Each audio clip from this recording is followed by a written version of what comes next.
finally moving away after battering the southeast for several days now.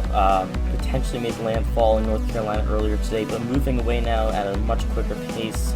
As of 3 p.m. Eastern Time, 36.2 degrees north, 73.7 degrees west.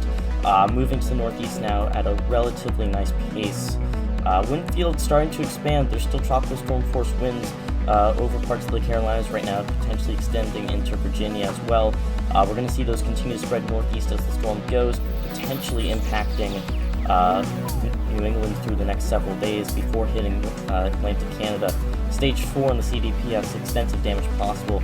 See the mileage right here, close to Virginia Beach and Washington, and then further away from potential other land areas. Boston, not expecting tropical storm force winds there, but pretty close to Cape Cod where there might be.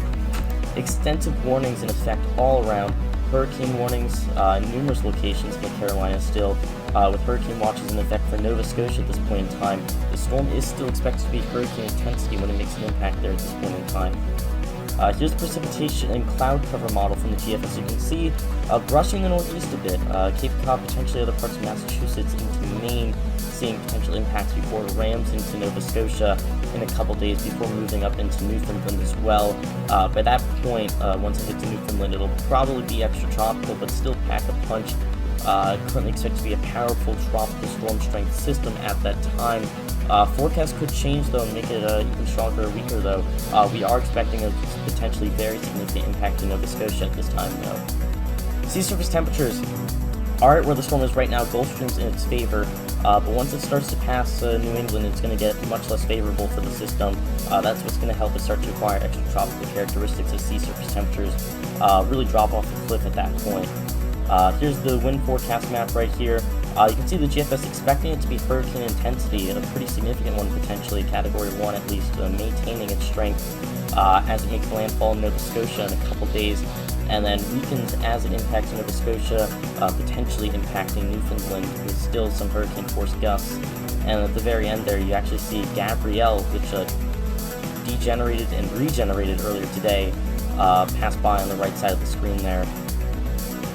Tropical storm force wind chances pretty high for some areas in New England, and then especially in Atlantic Canada. Virginia Beach still 20%, DC almost nothing, Boston we're seeing 6%, Nova Scotia we're expecting the largest impacts at this point in time here on out, 91%, and St. Peter and Newfoundland expecting 45% chances.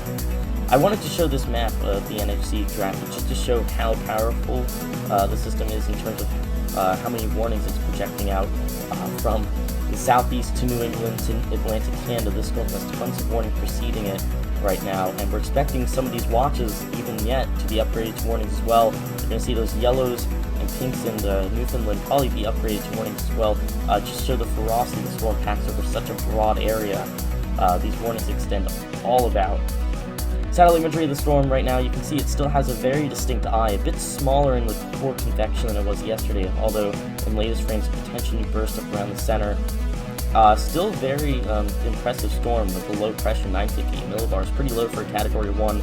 But storms like this, when they start to weaken like this at the end of their lifespans, pressure takes a while to catch up.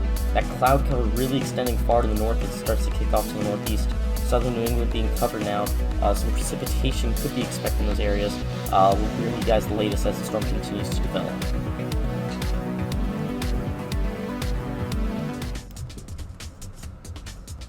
You can find us on our outlets, force13.com, at your service whenever you want it. We're also on YouTube. If you're not there already, make sure to subscribe. We're growing here as well. We're also on Facebook, Force13, all in text to get updates from us there. And we're also on Twitter. It's at Force13 to get all our updates from there as well. You can help the project become even better by becoming a patron. All benefits are listed on our website. You can find that in the description below or with the link here, www.patreon.com/force13 to find us there. We also have a Discord server. If you want to join us there and join the community, you can use the link in the description or message Fool13 at extension 9094 in Discord for Tropical Weather Chat.